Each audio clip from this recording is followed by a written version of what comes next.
Hello everybody, and welcome to part 2 of the Opus Magnum cycle optimization tutorial series. In the previous video, we went over the basics of throughput and latency, we broke puzzles down into smaller parts, and we ultimately reached minimum cycles on this puzzle. There was one major concept not covered by that video, and that is how to use multiple pipelines. Notice our fastest solution here only worked because we can slide this shape off of the input glyph and free up the next arm to grab it immediately, and that won't work if the input is bigger. First puzzle we're going to look at in this video is called ring splitting.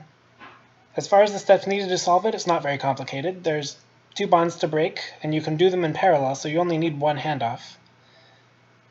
We can solve it with a 4-cycle loop in the way that we usually do. Have each arm perform one action,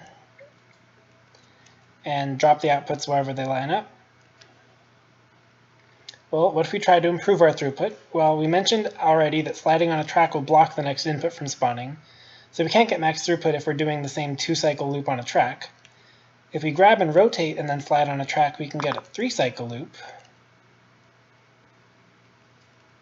So that's faster than what we had before. This is 20 cycles, but it's still not max throughput because you can get every 2 with this kind of an input shape. What we need to do that is multiple pipelines. So I'm going to recreate this slowly.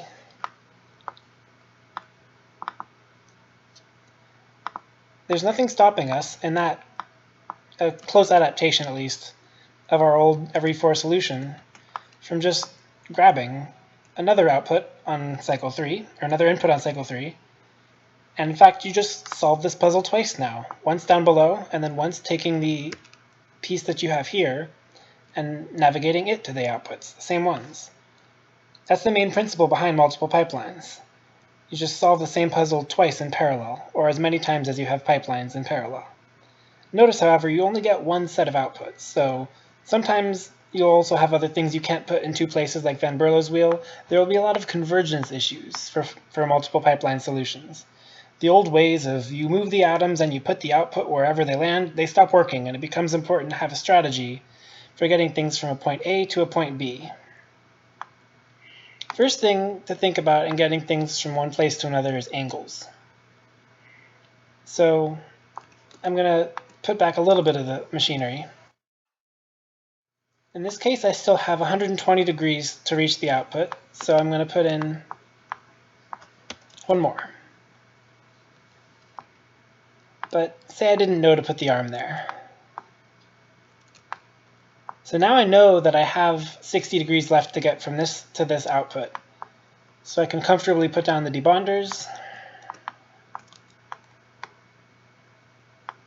And then I can make these 2 pieces try to land in these 2 output glyphs. I'll describe the trick that I use to get precise rotations on multi-atom parts like this. First thing you want to do is identify a reference point on both the start and desired endpoints of the molecule. So for the water here, I'll pick the middle. I'll have a point here. This endpoint is down here. If I were to make an equilateral triangle with these 2 points, the 3rd point is here, I'd need to put an arm base there. An arm base sitting here can rotate from this point to this point. However, because our arms have a maximum length of 3, there is no rotation that I can perform that gets the water into that location. So this is what I would call an unsolvable rotation. If I were to make a change, still unsolvable. One sec.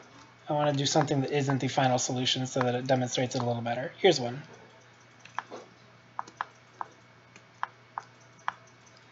So if I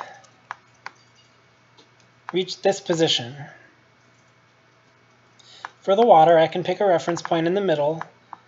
The equilateral triangle containing this and this is here. So I can put an arm base here. And all I have to do is find any point on that molecule to grab, and then I guarantee that a rotation with this pivot point will move the water from where I wanted it to, or from where it was to where I wanted it to be. If I try to do the same to solve the gold rotation in this case, I find out that this point and this point have as their 3rd rotation base here, there's no solvable way for this arm to grab onto the gold. So I've solved the water with this position, but I have not solved the gold. Notice the only thing that determines how the parts move is the pivot point. Anything the arm can grab rotates 60 degrees about the arm base, or if the pivot, then it's the grabber end. But if you specify a pivot point and a direction, you describe the whole rotation. So it turns out if I try to just place debonders and guess and check, it's a little harder to make two pipelines meet up. So here's where one of the other good tricks to think about when you're using multiple pipelines comes in. Symmetry. So it might not be obvious at this angle. I'm going to rotate the whole solution. It can be obvious now that these two outputs occupy a horizontal line, and I can mirror the old bonder placements around that horizontal line. Similarly, I can mirror these two arms. Now, when you mirror arms, you have to reverse their instructions. All left turns become right turns and vice versa. Also, I want these to be offset by 2 cycles because they're going to be feeding alternate times. But now, the problem becomes not how do I solve 2 rotations. All I have to do is make sure that I can get this hexagon to land on these bonders on the next cycle. As before, I pick a reference point. Here I'm going to pick the gold right here, which I want to end up right here, and the arm would end up needing to be right here. I can place an arm there. It acts 2 cycles after 7. And voila! We have maximum throughput and 2 pipelines. Now, how do you talk about latency in the case of multiple pipelines? Well, first let's think about latency on this puzzle in general. If we were not even solving with 2 pipelines, we're just looking at this. Are we at optimal latency here, or are we 1 cycle too slow? Because we do have a regrab. But you can convince yourself it's not possible to get all the pieces from input to the output without letting go. You have to unbond both parts immediately, but then you have 2 pieces. Can you be holding onto them both? Well, no, because you don't get to slide it, and if you have a 6-arm, the only other way to hold on to both a gold and a water at the same time, and it rotates, then you won't be able to put a debonder down here. So you need to have that extra cycle that is spent here to regrab, and even if you have arm 1 that is currently holding onto gold, slide back and output gold immediately, it doesn't make the puzzle itself solve faster.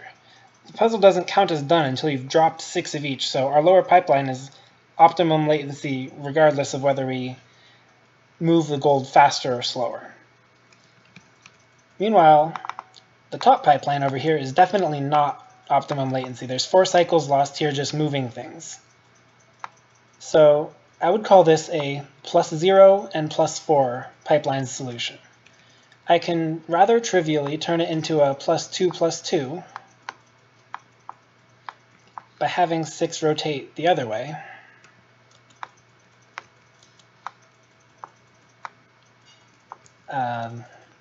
There is an arm which is starting too early. Fun fact, if you have all of your arms start later than cycle 0, it will just start it out there, unless there's an arm with no instructions on it. So if you have like a Berlo wheel, you might have to be careful. But here I have everything starting on cycle 2, and it still counts as a 17. But now it's a +2. They both lose 1 cycle, or they both lose 2 cycles to a regrab that isn't even on top of glyphs. But it looks a little prettier here. +4, +0, and +2 are both okay, but we can do better. Remember how we used triple arms that one time in the other video to move things twice to get them onto output?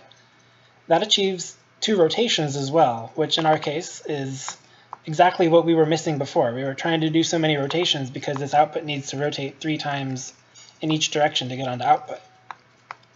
If we use a 6-arm, it's 2 triple arms with alternate parity, so it can both grab gold and water together and do the 3-arm double swing and drop onto output so that it doesn't have to reset. This is basically everything I could ever want in a 6-arm, honestly. So this and its mirror do mesh well together, and it comes out to a 16-cycle solution. That's +1/+1, because instead of the regrab we had before, we're getting 2 rotations. We still have to do a second motion, but we don't regrab in the middle. We aren't finished yet, though. There is an optimal solution to this puzzle at 15 cycles. And here it is. So the trick, instead of having the rotations in alternate directions with the mirror, we have to get rid of the mirroring principle here. We have to have the rotations in the same direction for each pipeline, which means that there's a lot of space that is taken up by both arms and stuff for one pipeline and the other. Notice even though inputs from the even and odd count are doing slightly different things, they're going in the same direction. So the first thing I did was basically didn't have those arms. I just set up these bonders, and I saw that I could get alternating products here and here, and then I used the triangle trick a lot to make sure that I could solve all of the rotations to get them onto whatever output I put down. I also had to think about keeping things moving quickly enough so that I didn't get collisions, because when you have pipelines moving this fast every two, and there's a lot of rotation involved, it's very easy to end up with something crashing into something from the previous pipeline. But I stayed persistent with this, and I eventually got something that worked. So 15 cycles is optimal, and this can be achieved. We talked about multiple pipelines for a large input. Now let's talk about multiple pipelines for an assembly puzzle. I'd say this is a much more common puzzle format in which you need more than one of each input to make an output. So we've got two salts, and we have this tuning fork shape. I've called it tuning fork. And it's got Vitae and Morse for the tip. When I look at an assembly puzzle like this, the first thing I consider is the ratio. We have two atoms of input, and each input we can grab every 2 cycles. There are 5 salt equivalent atoms in the output, because I'm Vitae and Morse, you make 2 of them from 2 salts, so this is 5 salt equivalents. And that means 2 per 2 in the input is 5 per 5 in the output. So we have an output every 5 cycles on average at max throughput. Since we can only grab inputs every second cycle, I'm not going to try to make a 5-cycle tape. It's much more sensible to try to make 2 outputs every 10 cycles. Because I know I'm going to be trying to make 2 outputs every 10 cycles, the first solution that I make in this sort of a case is a 1 output every 10 cycles solution using only 1 input. And here's the first thing I threw together for that plan. I wanted to hit min latency. What does it mean to hit min latency when there's more than one piece involved in the product? It just means that that very last salt has as few steps as possible before it is dropped on the output. So notice that by cycle 9, when this salt is grabbed, everything else is already together. I have to do 1 pivot, and that's it. 1 pivot to get the rest of the piece aligned, and the 1 motion to get the salt onto the bonder, and it can output on the very next cycle. It doesn't matter, like this salt held by arm 6, it's sitting here for 3 cycles. That doesn't matter towards the minimum latency computation, because that salt is pulled enough cycles earlier than the last one that it is not limiting. I call this allowable latency. Assembly puzzles have a lot of internal allowable latency. It just means there's a lot of times for handoffs or intermediate useless placements. It doesn't slow down the machine as a whole to do something like that. It only matters what the final cycle count is from the limiting reagent. And in almost every case, the limiting reagent is the last one you grab. There will be some times where, sure, the last one has a plan, but the ones before it don't. We might get into that later. So this 1 input solution comes out to 62 cycles. And I mentioned that this is my first thing to do when I'm planning a low cycle solution. How does this actually help us with max throughput? Well, this is half throughput, but it's only using half the material. So we can simply copy this machine and then use the other input. You can see that the same machine that I talked about before is right here, but it's going in a different rotation. And then down here, I have another copy. So this is a 33. It's max throughput. I described it as minimum latency for the single pipeline, but this isn't min cycles because on this cycle, cycle 10, I have 2 completed products, and if I were to hit minimum cycles, I would have to drop them both immediately afterwards, and that's not possible because they would crash on top of output. So neither of them can be sped up because they both have a salt that just got grabbed immediately since that. So we have to have one of them slow down. In this case, that means this product is sitting over not output for one cycle and then is output the following cycle. And that leaves us with a 33. So when you're using two different half throughput pipelines that are finished at the same time, it's generally going to be at least one cycle slower because you can't drop everything on output versus what's optimum. And there's another very useful idea in multiple pipelines, and that's the concept of an odd one out pipeline. So what if instead of this half throughput thing, we started with a machine that built a product every 6 cycles? 6 cycle tapes are nice to program. You get 2 actions per arm and then a reset, and you can keep most of the arms busy without taking up too much space. So this is just the first 6 cycle loop I came up with. But the problem is, one output per 6 cycles is not as fast as one output per 5, which is the average throughput we expect if we're doing max throughput. This is 5/6 throughput, but we're missing a chance to grab one salt from this each cycle, or each tape loop. Even if we had that one salt, though, what would we really do with it? Well, the odd one out pipeline solves this problem by slowly and off to the side building products from missed inputs from the main solution. It lets you take a solution that's close to max throughput, like this 5/6 throughput, and turn it into max throughput, so 5/6 plus 1/6, which is full throughput. There are a handful of cycle records that are set with an odd one out pipeline. Those are usually the difficult ratio puzzles. Preservative salt and wakefulness potion are the two from the journal that come to mind. Where before I was talking about allowable latency on the loop, which built one product every 10 cycles, this is even more extreme. We'll get one input every 6 cycles, so there's a full 30 cycles to form a product. And that means we'll have to pad out a few repeats of this main loop to be able to even get something down here to make sense. But I did build the odd one out pipeline. I had to move a couple of the arms up, but it's basically the same 6 cycle loop up top, and then down below. I have kind of cheap. There's not that much that has to happen, so I can use a little bit more gentle motions with the arms, like pivots and stuff. That's pretty cool. This solution builds not 5 products every 30 like the top would, but 6 products every 30 by using the extra bits to make this one extra product. And so it hits 33 as well. I worked real hard to try to make a 32, but I did not succeed. I delayed on this video so long actually because I was stumped on 32 and I didn't want to release anything on pipelines until I had closure with this puzzle too. And I'll show you what I consider the closest I got to a working 32. It's 47 cycles. And it sounds a lot further from 32 than the 33s we talked about, but those 33s were never going to be 32s because there's a fundamental issue with the plan for each of them. In both the final salts, the 2 that were grabbed on cycle 29, were going to separate outputs. That meant that I had 2 different pieces formed on 30 that I had to drop, and that means one of them would drop on 32 and the other on 33. To get 32, it's essential that 2 salts from the last grab go to the same output.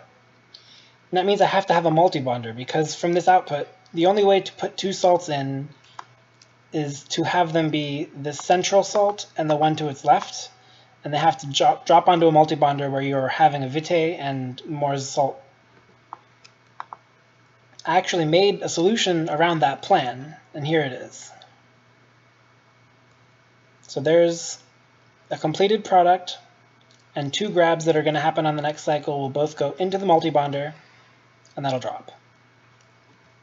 I injected into the middle of this solution a giant 5-cycle pause for most of the arms, because I need that little bit of extra time to get pieces from this bottom animismus up into the other parts of the machine. I have the 2 pipelines set up, and it's so close. All that's wrong is that I can't form Vitae and Moores in an appropriate spot. If I could get this into a better spot, I could get this tape loop closer to 10 and maybe down all the way to 10, which would hit a 32. But this I got blocked on. What ultimately got me unblocked and able to make this video is that I asked for help. A good resource for anyone who's interested in optimizing Opus Magnum is the Zachtronics Discord. Many of the more hardcore players frequent that, and they're more than happy to talk about the game, their optimization, their life. I shared this puzzle with the group, and within a few hours, Pentapig came back with a 32. So thank you, Pentapig, and congrats on that.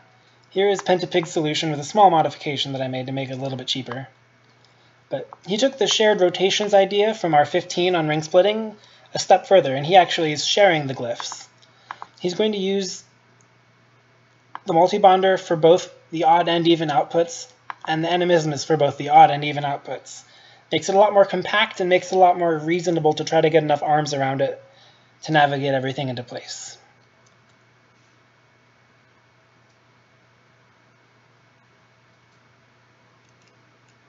That's a 32. So the tricks involved, you have to make sure that the vitae, or the mores and the salt are bonded before they move on to the multibonder. And this swing right here finishes off the second product per tape loop. And then you have to make sure that both of the products that are formed here can get to the output. The first one to come has one extra allowable latency because the completed product here has 2 cycles to drop onto the output versus the single cycle that the next one has to drop onto the output, which means it's feasible to pivot and slide, or slide then pivot in this case.